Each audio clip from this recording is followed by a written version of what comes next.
Oi, no site da Revista Oeste, a repórter Ruth Moraes, direto de Brasília, mostra os bastidores do Foro de São Paulo.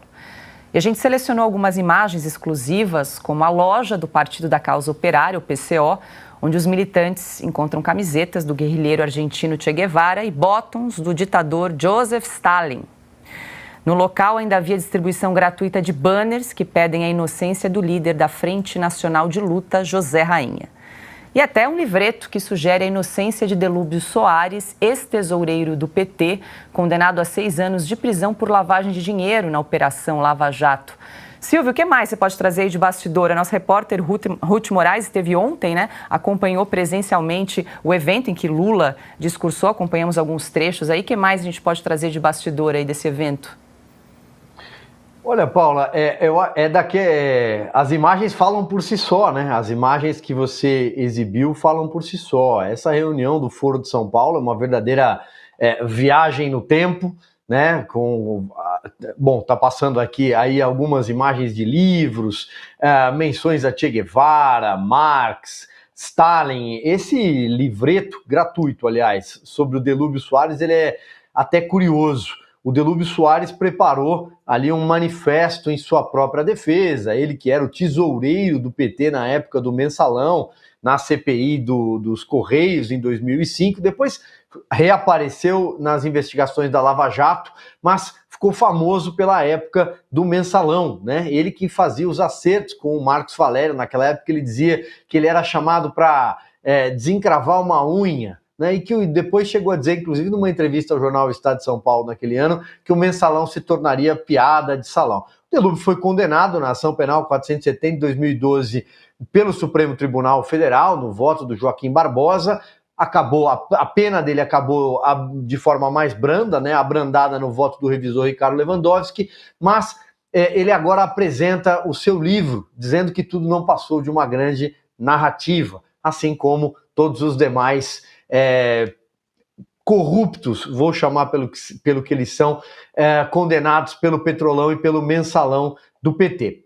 Teve também ali a presença da Gleisi Hoffmann, do Romênio Pereira, né, eterno secretário do PT, o José Dirceu caminhando com desenvoltura. Então é uma espécie de viagem no tempo, como eu disse, e também algo que fica um pouco desconexo da realidade. Essa é uma imagem do José Dirceu, as pessoas, enfim, os frequentadores ali pedem para tirar selfie com ele é chamado de líder, né? O grande comandante do PT. E aí, Paula, um outro detalhe que deixa muito claro, né? Por que o Lula se sentiu tão confortável, à vontade, para falar o que falou, conforme vocês já reproduziram e comentaram agora há pouco, né? Se admitiu ser um comunista. E aí fica a pergunta, ali a Frente Ampla pela Democracia, as coisas não conversam, né? O discurso dentro do Foro de São Paulo é uma coisa, do lado de fora é outro. Bom, as coisas só fazem algum sentido. O discurso empoeirado de lado, aquela coisa de imperialismo yankee, estadunidense, as coisas só fazem algum sentido quando a gente vai olhar o preço. Eles cobram em dólar. Aliás, lá dentro, segundo a Ruth Moraes, que acompanhou o Foro de São Paulo, a reunião, nossa correspondente em Brasília diz que tinha até mercado clandestino de dólar. Pois é, né, Flávio? Curioso, um evento que defende o comunismo, não falta uma lojinha, né? Sempre tem que ter uma lojinha, um bottom, aquelas coisas mais supérfluas, né? Que você nunca vai ver em Cuba, alguém usando um bottom, por exemplo, né? Uma camiseta do Che Guevara em Cuba, isso nunca vai acontecer. Bom, o Foro de São Paulo, ele é tratado pela mídia como inexistente, né? Foram aí pelo menos 2 décadas e meia da mídia escondendo o Foro de São Paulo, porque a única pessoa que o estudava a fundo foi o Olavo de Carvalho, filósofo falecido no ano passado. Porque o Olavo, ele tinha feito nos anos 90, comecinho dos anos 90, a pedido do Odebrecht, olha a ironia da coisa, uma análise da conjuntura na América Latina. E ele começou a analisar as atas do Foro de São Paulo e falou assim, mas espera aí, isso aqui não é apenas uma reunião, sabe, uma discussão política, que é um projeto de poder que destrói as soberanias. E ele apontou, né, foi uma das primeiras pessoas a apontar, o Foro de São Paulo, ele é ilegal, inconstitucional. Isso aqui é uma transferência de verba, tanto para as eleições de Lula, né, com verba internacional que é proibido pela Constituição Federal, ou seja, alguma coisa aí poderia ser investigada e talvez chegar a algumas conclusões que certas pessoas não gostam, como também ele acaba sendo uma transferência de promessas, ou seja, o Brasil é o país rico, esses outros países aí, tipo Bolívia, não vão ter dinheiro.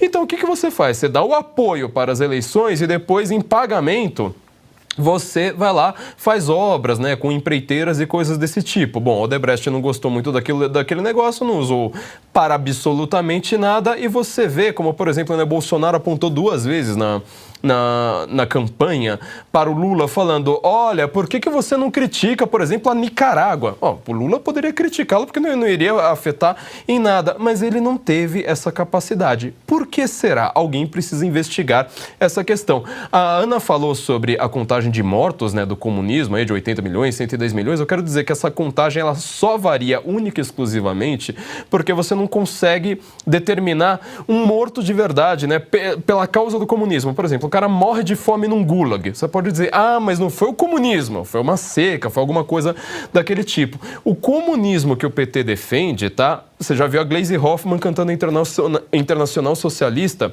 no Foro de São Paulo de 2017. É um modelo que o Lula chamava de democrático. Olha o Lula debatendo com Collor ali em 89. Ele fala, socialismo democrático, eu defendo isso. Ou seja, você vai ter o partido único, mas com aparência de uma democracia. Ou seja, vamos ter de fato eleições, mas tudo tem que confluir para o meu lado, tá? Ele mesmo diz, né? Muitas vezes nós merecemos esse rótulo. Vamos lembrar que um certo ministro também do Brasil, muito importante, ele chamou a Venezuela de uma ditadura de extrema direita. Eu quero saber qual que é a opinião dele sobre isso. E só lembrando do que o Silvio falou, além da Frente Ampla pela Democracia, Lula também foi eleito com intelectuais, né, com a Carta pela Democracia. Eu quero que eles agora digam que essa carta foi pela democracia relativa.